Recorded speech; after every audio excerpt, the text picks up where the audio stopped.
Hello and welcome back to Everard Junction.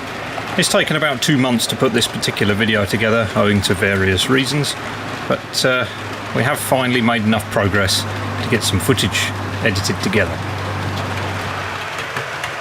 So back in May, when the lockdown in the UK was partially relaxed, I was fortunate enough to be able to go back to work. At that moment I decided to take a break from the layout, a break of about a month.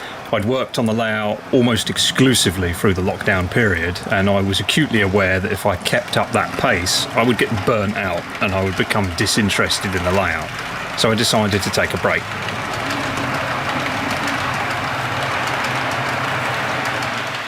At the end of that break I found my usual rate of progress was slowed even more than normal because I was just too busy with other things. For example, catching up, making up for lost time at work, working on customers' cars. I was also working very hard most weekends catching up on my own restoration project, having missed out on making any progress at all for the initial lockdown period. So I was keen to get some progress done on that. And also, it's British summertime, I wanted to get out and enjoy the nice weather rather than be cooped up here in the attic where it's rather uncomfortable.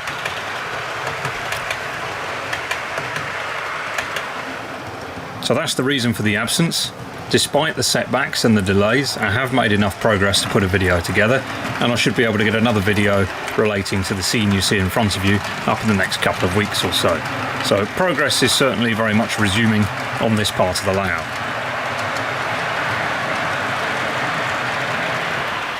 While I was away, I did purchase one of the new Bachmann Class 117 units. Certainly worth the wait. I'm very pleased with it. And as you can see, I've weathered it. And if you look closely, you can see I've also added some much needed passenger figures. There's about 75 people on that train. So let's make a start on producing the scene here you see in front of you. It's certainly not finished. It's probably only about 50% complete. And there's an awful lot of small details missing, but all the big stuff is done. So I've started the rather laborious and boring process of constructing the base terrain at the back of the layout here, as you can see, and it was always going to be a bit of a challenge to work out exactly how to pull this section off. So I thought long and hard about what to do with the branch line as it goes under the layout in this section here. Obviously we have the main lines just here, and we have a tunnel mouth of sorts, and to put some hillside here that perhaps goes all the way up to the bridge there, and to not show the branch line perhaps looks a little bit contrived. I don't know of many places where a railway line disappears underneath railway or road and then immediately disappears into a deep hillside or an embankment. It seems to me a little bit forced, certainly in this small area. So what I decided I wanted to try and experiment with, I don't know if this is going to work, but it's worth a try, is to try and show the branch line reappearing on the other side, but I need to obscure it in such a way that you don't actually see what's really going on. So what happens is it takes this extremely tight curve and it runs underneath the layout and appears in this storage area. And my aim is to try and obscure what the branch line is really doing, which is taking that sharp turn. So I had a look around on Google Earth and I found this location, and as you can see the embankment is braced with concrete across the top, and that's going to do a really nice job of obscuring what's really going on. So when we get down to typical sort of viewing angle like this, you won't see the track or what's happening down there, but you will see the concrete detail, and if I do a good enough job it should look fairly convincing. So I don't know if it's going to work, but we're going to give it a go. I didn't want to sort of follow that tight curve. You could argue that you could put a tunnel mouth just here. You could perhaps put a retaining wall around the edge there and try and sort of pull it off, but I wasn't quite taken by that. So I'm going to go for this straight shot approach because that gives justification for why the branch has turned in the first place, and we're sort of trying to give that effect that it is going off for miles to its next destination. So here's the next section of the foam. As you can see, it's various layers of foam insulation. Celotex is a particular brand in the UK that's quite common. This isn't Celotex, this is made by somebody else, but this sort of foam that you can carve is very good for terrain, and I just glue it together with Gorilla Glue. I like to use the Gorilla Glue as it's foam friendly, it doesn't melt the foam or damage it, and it expands into the joints and really makes sure the foam bonds together. I have used other adhesives and had limited success with things like Copydex. The Gorilla Glue really does seem to do a good job of gluing the foam together, so that's what I use for this type of terrain in the early stages: foam and Gorilla Glue. So if we install this section into its final position, you can get a better idea of what I'm going for. So you can see this hillside coming down, and then what I've done is the railway company has sort of cut through it like that. If we put concrete bracing across here to hold these retaining walls in position, similar to that area that I found on Google, I think we might be able to pull that off. And from north, so that's sort of a typical viewing distance, but you also enjoy the layout a lot from sort of down here, and you can't even see the other side of it. But I think we've got the basis of something there that might actually work. This will be a road or a lane or a farm track, or perhaps even just a footpath. I'm not exactly sure on how this is going to look, but we've got the basics in there, and I gave it a sort of gentle curve just to make it look a little bit more interesting. Again, easy to just put a flat piece of timber across there, but that's just something a little bit different. Down here I plan to sort of expand into a little bit more of an industrial looking area, and you can see we've got the basis of a warehouse there.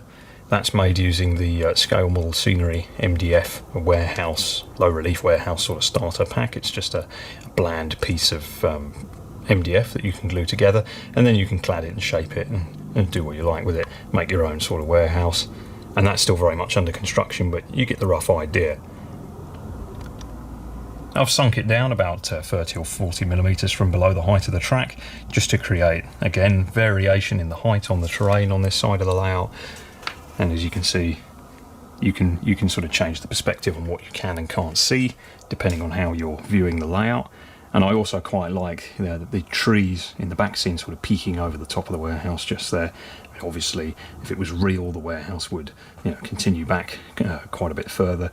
But in real life, if there were trees growing behind the warehouse, another 20-30 meters away, you would see them poking up over the top of the roof. So I think that does work. It complements the trees we have here. Like I say, it's all a bit of an experiment, but we'll go with that for the time being and see how it looks. So the next thing to do is to put some plastic sheet between the back scene and the board here, so that as I start to use glue and plaster and things like that, we don't get any damage and moisture and marks on the back scene itself. So I'll get something arranged, sorted out for that. And then we're going to start applying the plaster cloth, similar in my previous video where I did the scenery on this section here. I like to use the plaster cloth as it dries to a hard shell, and it will just tie all of these random sections of foam that I've carved into shape. It will tie all that together. I can then go over the top of that with Sculptamold, and I can sort of soften some of the geometric shapes with the Sculptamold. So for example, down here it goes from flat to 45 degrees. That will still show covered in plaster cloth. So what you can do is you can build this area with Sculptamold, sort of fill that in and get a bit more of a smooth transition onto the slope just there. And the plaster cloth also helps. If I was just to cover this with Sculptamold, I would lose a lot of the product down gaps and imperfections in the foam. So in the interest of saving some of the Sculptamold, making more effective use of it, and making the terrain a little bit stronger, sod's law, I might slip and put my hand on it or something like that. It's a little bit flimsy. So with the plaster cloth, it dries. It's a nice rock hard shell. I've gone for the Woodland Scenic stuff. I've used it several times. It works quite well. But plaster cloth is plaster cloth. I'm sure there's loads of different suppliers. Okay, so I've stretched a plastic sheet over the back scene. Try to use a plastic sheet or something like that. Don't be tempted to use newspaper. Newspaper is made of paper. If it gets wet, it will soak onto the back scene, damage the back scene, and things like newspaper are also notorious for bleeding the ink out onto whatever it is you're painting. So try and get your hands on a bin liner or something like that, and make sure it hasn't got any holes in it, and just stretch it over the back scene. Or even better, take the back scene out completely, which I've not done because I'm lazy. This is a container filled with tap water, which is necessary to soak the plaster cloth, prepare it for use.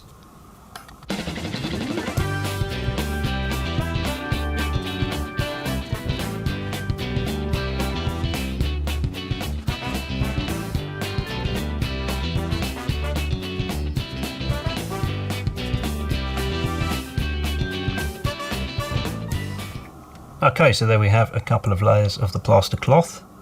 Don't have to worry about that, I'll just trim that off later when it's dried. It's already looking a little bit better. Now it's dry, I'll go over it with some sculpt mould, give it a little bit of a texture, as a fair bit of it will be covered with dirt and grass, things like that. Similar effects to what we have over here. So we'll apply some sculpt mould on top of that, and we can also use the sculpt mould to build up certain areas and soften some of the geometric shapes that are still visible from the various bits of foam. Okay, so I've mixed some up. I find it best to apply it with your hands, but you can use various tools. So we'll apply some of that, and an area I'm going to focus on is right there. So we go from flat to going up a gradient, and looking at it a little bit more closely now, I don't like the fact that the gradient change happens in exactly the same place from the track all the way to the back scene. It's almost a straight line. So at the back there I will build some up and we'll create a turn, and it will just look a little bit more varied.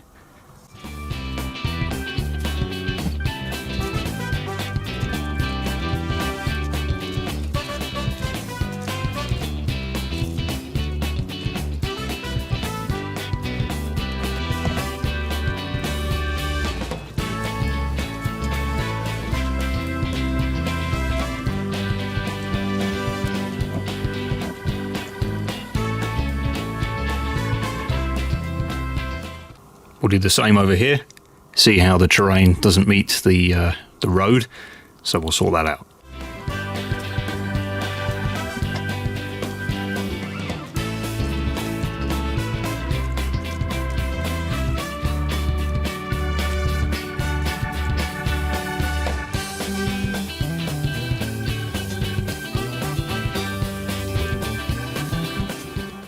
I shall leave the sculptor mould for about an hour, and I will return and just smooth it out a little bit and make it a little bit nicer in its appearance and its shape and its texture.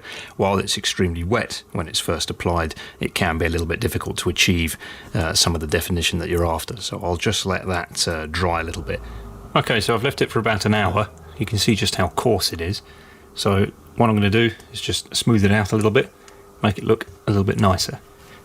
It's still very wet at this stage, it's far from dry, so you can just use your hands and just smooth things out and get the contours into the land that you're after.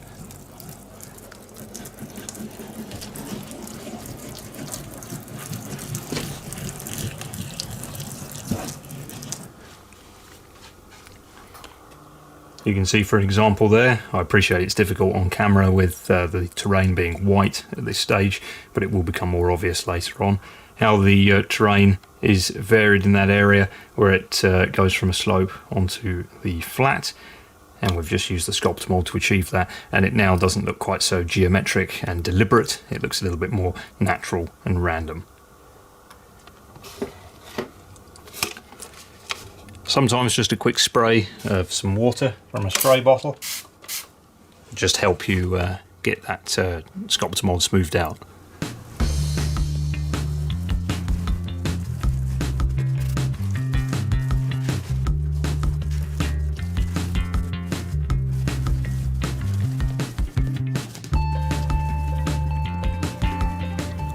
Okay, there we go.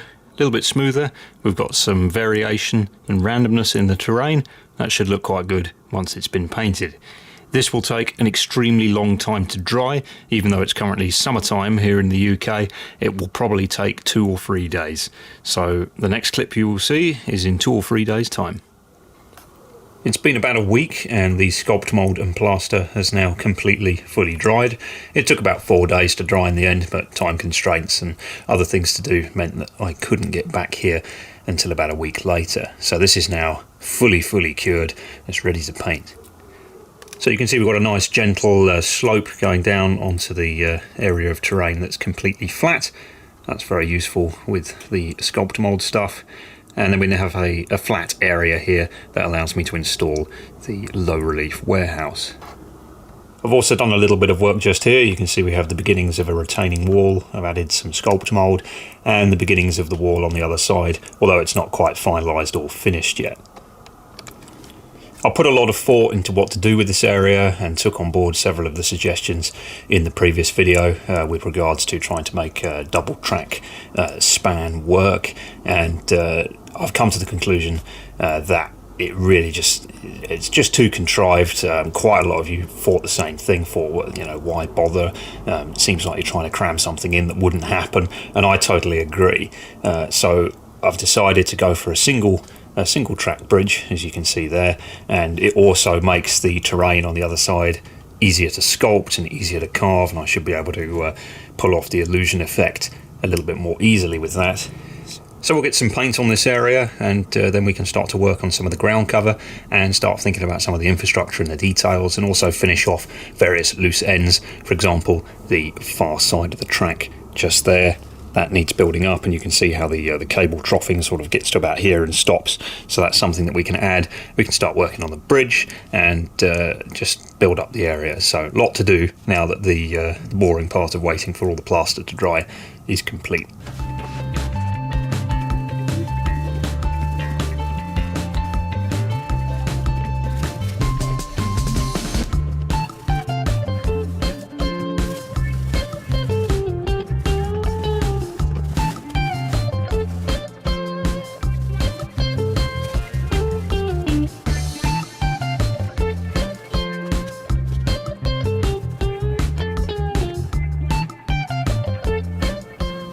Just going to use some Vallejo Leather Brown to finish that off. I find the leather brown is a nice colour for those earthy tones, and I'll fire that out of the airbrush. It's just a little bit quicker and easier, and I won't use so much paint.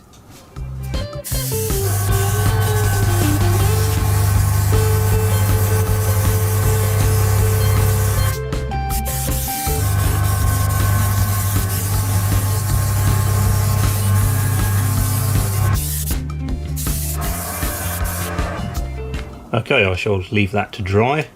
Well, that's completed the basic painting. Then we can move on to some of the ground cover. There's a little bit of paint splatter on that bit of back scene that goes behind the bridge, but as that has nothing on it at the moment, it doesn't really matter. It's just in grey primer. The paint has now dried. I've just plonked the warehouse roughly in position. That's still very much under construction. We'll sort that out later.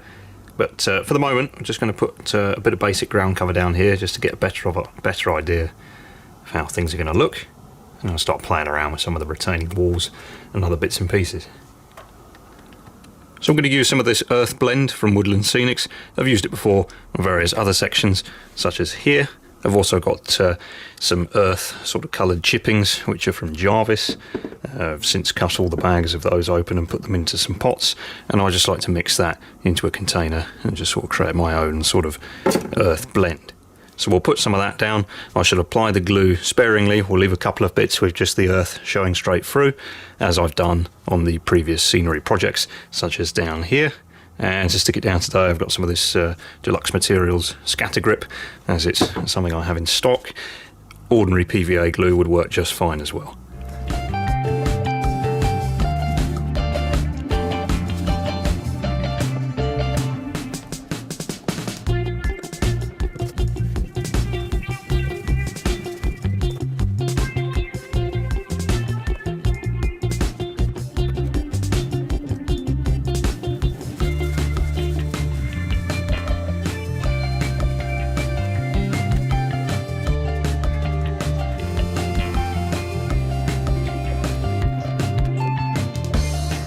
Okay, so I've applied the scatter, and you can see I've added a few extra tones in there just to vary things and make things look a bit interesting, and that's been achieved just putting some of the Woodland Scenics soil blend over the top of the earth blend.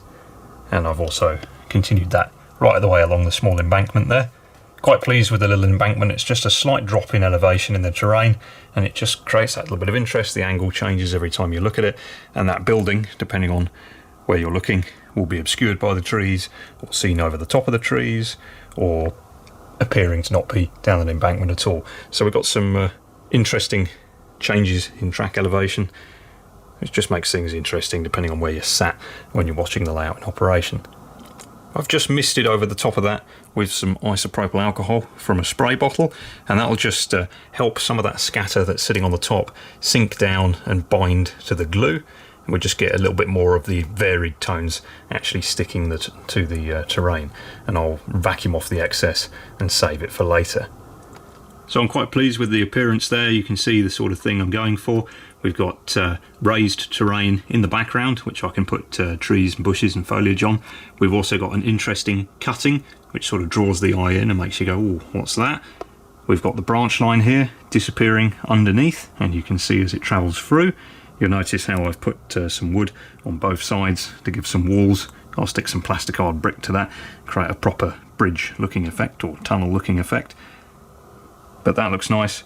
And going back to the intro and the beginning of the video, I felt that this just disappearing at this point here, and that being a huge hillside, might look a little bit contrived, a bit strange. I'm sure there are examples of it occurring in the real world, but instead what we've got is we've got a cutting there, and we'll add some concrete bracing to that, and I may even put an allusion to a tunnel mouth on the other side of it, and it just creates that sort of inkling that the branch is actually going somewhere, continues in a different direction, when in reality what it does is it takes a very sharp turn and goes into the storage, which is just there.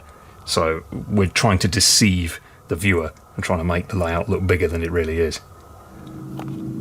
So I'm going to turn my attention to starting to construct some of the walling and bridge work for this section, and I've got a couple of random little bits and pieces that we're just starting to put together. So we've got a bit of walling there. This is a girder section, which is part of the Wills kit range. I've been using that for years. It's a good little kit. You can just build it to any length and size you want. So we want something a little bit like that. Obviously it'll be glued down. Not happy with how this sort of works, so perhaps flare it out a little bit. We'll experiment with that and just try and tie things together a little better. So I'm going to start experimenting, improving this area. We'll do a little bit of cutting and shaping to here. May even reshape some of the terrain completely. None of this is set in stone. When you put a bit of scenery down, don't think that's going to be like that forever. You can come back and change things.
Okay, so as you saw, I cut some foam, cut some of the terrain down, messed around with a few different techniques and ideas, and that's the sort of thing I'm going for. It looks a little bit more natural, a little bit more like something you might see in real life, and also from anyone who's on this side of the layout, looking into this tunnel is now a lot easier. I get a much better view of this wall. I can watch the trains go into the tunnel. With the terrain coming around here, it didn't look quite so good. So it's all about finding a compromise and something that looks good in the space you have, and that's going to work for me. But the next bit, and the most important bit now, is to get the brickwork installed and fill in all these gaps and make this actually look like a proper bridge. We're starting to get somewhere now. It's not massively easy, particularly as this is a a sweeping curve that goes underneath an embankment, so the retaining walls and stuff, it takes a little bit of working out. I'm just trying to go with something that looks sort of half convincing and half like it would exist in real life. It's not based on anything real that actually exists, although there are plenty of examples of certain aspects of this that exist on other structures in real life. So I'm just trying to go for something that looks a little bit interesting and also convincing at the same time. It doesn't look too contrived.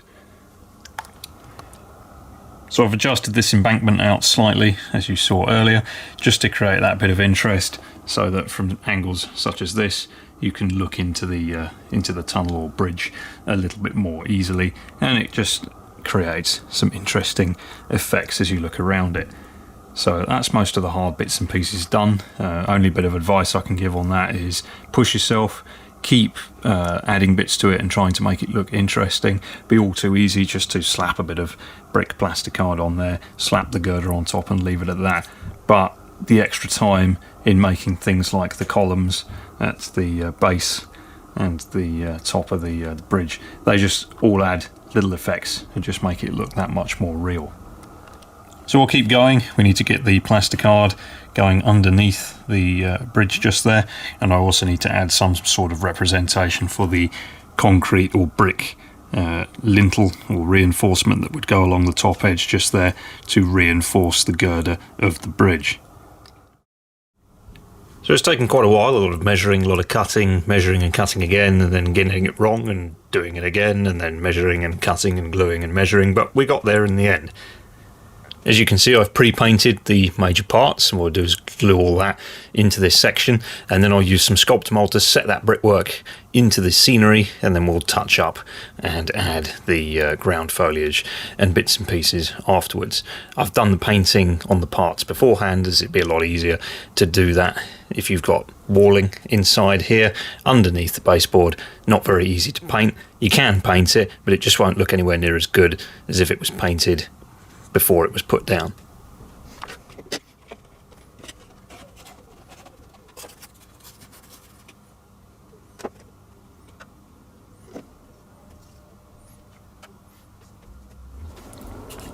So there we have it, very loosely assembled in position. I've used Vallejo burnt umber for the brickwork this time. I usually use Humbrol 70, but I try to use some different tones around the layout, as it looks a bit odd if all your brickwork is exactly the same finish. Some rail match concrete for the coping stones and slabs, and a Vallejo grey-blue for the girder bridge. Those of you familiar with the layout around the other side of the room, we have green girders, so change things up a little bit, vary the colours. As you can see, I've done a mortar wash to the brickwork. I will cover this in more detail in a future video, but I'm still really not very good at it. This has taken quite a long time to achieve, and I made plenty of mistakes. So I'm still working on that, and working on the scratch building in general. I'm still certainly no expert, but we will cover the scratch building side of things and the painting effects in a future video at some point. So I'll go ahead and glue this all into position, and then we can add the Sculptamold and set this structure into the surrounding scenery. Okay, there we have it glued into position. So now to set the terrain into the structure. I'm quite pleased with it. It could be better, but it's not bad for my first attempt at setting a bridge into an embankment, at least from scratch anyway. A little bit of light rust on the girder, gone for a slightly cleaner look as opposed to the others on the rest of the layout. And you can see there's a little bit of work to do with filling in a few gaps. You can see the importance of adding the interior wall.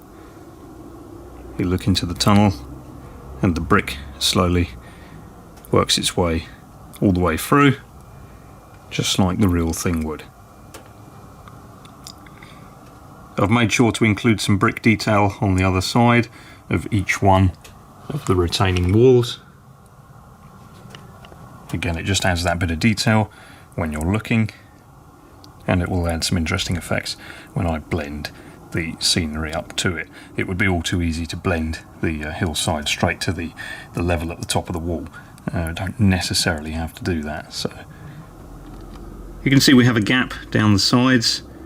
Always knew that was going to be an issue, but as I'm using foam for the bulk of my scenery, or insulation foam, what I can do is just cut two small sections of that and glue them into position in there, and then that will give me a flat surface to finish ballasting the track.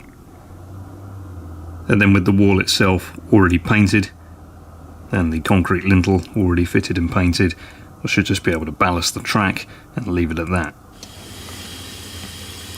Okay, I've mixed up some sculpt mould, and now we're just going to very gently set the structure into the surrounding scenery, and we'll obviously be careful to try and not get too much of it onto the paintwork, although it will be fairly easy to touch up any errors.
Okay, I'll leave that to dry. Should take a couple of days, and then we'll come back and do a little bit of cleanup, a little bit of touch up on the paint, although I'm happy that I've managed to avoid really getting any of the plaster onto the brickwork, but there are one or two small parts, so we'll sort those out. I've put just a tiny little bit up here just to blend the brick pillar into the concrete support for the girder, and that should about do it. So we'll come back and we'll touch it up, paint it, and blend the scenery back into the grassland that is around this scene. I've left it for a couple of days. Unfortunately, we had some very hot weather at that time, so this is now dried rock hard, and that's now harder than the seats on a Thameslink service. So the next thing to do is to just use a knife and a file and just clean up a couple of little bits and pieces where I've got some of the sculptor mould onto the walling, and then I will paint this area, and then we can come along and redo the ballast in this section and start to add some of the greenery and blend this into the surrounding scenery.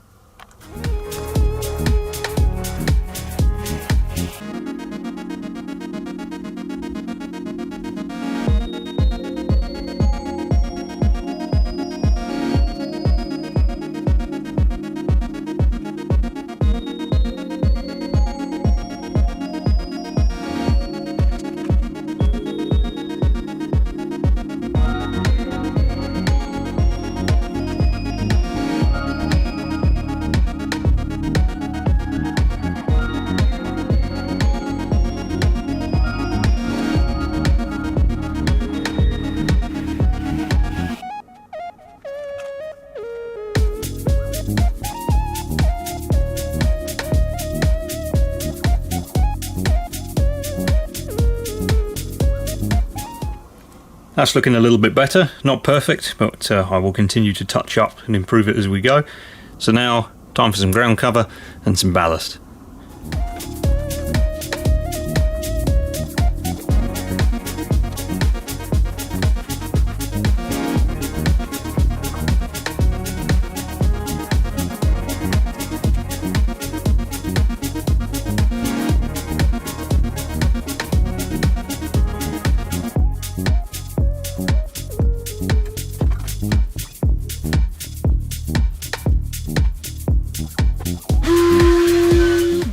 Okay, so that's the base layer of scenery. Obviously we'll come back and add some static grass, and there's a lot of infrastructure detail and bits and pieces to do, but for the purposes of just getting some base scenery in this whole area, I'm quite happy with that.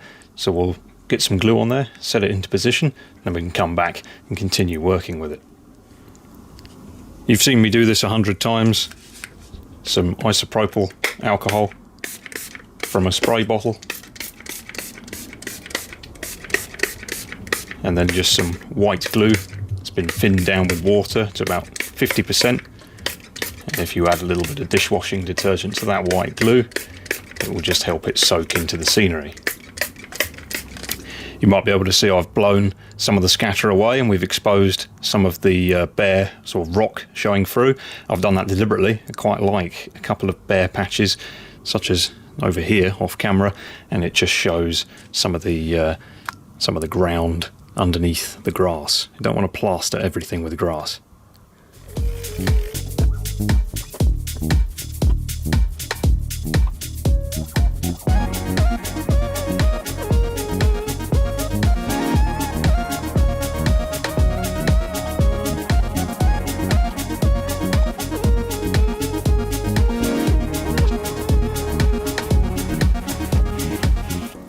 Okay, I'll leave that to dry. A little bit tricky getting the ballast under the bridge soaked through, but take your time, and it is indeed possible. I'm quite happy with how it's working out so far. Obviously we need to add bridge detail to the far side, which we'll probably end up doing in a future video, as this one's starting to get quite long. But you can see the idea. There is an illusion that the track continues straight off in that direction, when in reality it is actually making a sneaky turn into the fiddle yard. But even viewed from this very high angle, you can't tell. So I'm quite pleased with how that's come about. Again, it was an idea. Wasn't sure if it was going to work, but it does seem to be paying off. It's always difficult to try and hide certain things on a model railway that you just wouldn't see in real life. So this is my effort at trying to make the branch line look like it actually goes somewhere. And here's a look from a little bit of a different angle. Looks interesting, and you can't tell where the branch line is actually going. So very pleased with how that's working out. We'll leave that to dry and move on to the next bit.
Okay, so as you saw, I've added a couple of trees and bushes and a few branches and things like that, just to create a little bit more of a blend between this area and the trees we have here.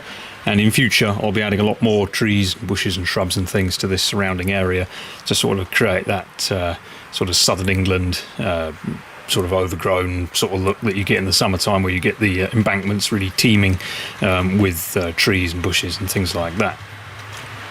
I've also removed the sheet from the back scene, and because it's just a plastic sheet, obviously the plaster does not adhere to it at all, so you simply just pull it off after you've finished. And I'm quite pleased with how that looks. You can see we've got the sky still there, and the terrain's blocked out the trees and things like that, but we'll be replacing that with some actual model trees along the background there, so we should get a nice bit of depth out of that. So that seems like a logical place to stop for this video. Of course, there is an awful lot more to do. I'm currently working on some of the scale model scenery kits to build some of the infrastructure detail that's going to go alongside the branch here, and I will eventually one day actually put the third rail on the branch that I've been threatening to do for a long time. And obviously we need to do the bridge detail in the background. I've started working on that. I'm going to put some sort of strengthener in between the two groups of track, as that was it's quite a common thing that you see on real bridges, that strengthener in the middle. Sometimes you actually have them in between each one of the tracks, but I didn't quite have the foresight to think of that when I put the track down on this layout, but there is enough room in the middle, so we'll make sure we do that.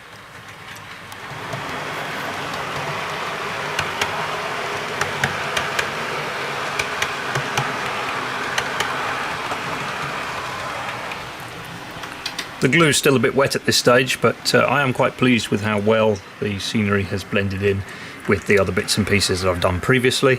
And it just goes to show that none of the scenery is ever set in stone. If you're not happy with something or you want to change something, you can quite easily do it.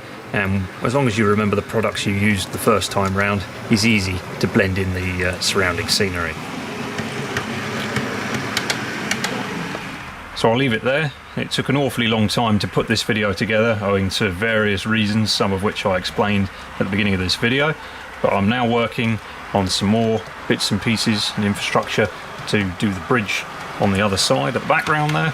And I've also started doing a few bits to the scrapyard, and I've also started a rolling stock project. So there should be another video along, hopefully within the next couple of weeks. Obviously taking a month break from the layout and then being subsequently delayed for various reasons meant that it was getting on for nearly 3 months before I got this video ready. I actually started shooting this about 2 months ago, but just, yeah, that's how it goes sometimes. Sometimes it doesn't go to plan and things take a lot longer than anticipated. I'll also be continuing with that warehouse in the background, start to create some of that little bit of an industrial scene, as I want more of an industry and sort of the beginning of town to start appearing in that corner over there, and we sort of gradually peter out into not full-blown countryside, but into that sort of suburban type scenery that you see on the edge of town. I can also do a video on this, the new Bachmann Class 117. I've already weathered it and fitted about 75 figures, but if you're interested I can do a video covering the model itself. I am very impressed. It was certainly worth the wait, but I'm trying to get away from that sort of format now. So many people just, you know, buy stuff, open it and show it to you. I'd rather do actual modelling, which is again why it takes so long for me to get videos put together. But if you are interested in the Bachmann 117 and you'd like me to do one of my videos where I do the brief history and all that sort of stuff, then please let me know. So there you go, I hope you enjoyed it. I'll be back as soon as I can with the next video, and that will concern a rolling stock project, the scrapyard, or continuing with the scenery and detail on this section of the layout here. It just depends which one I get finished first. So thanks for watching, and I'll be back as soon as I can.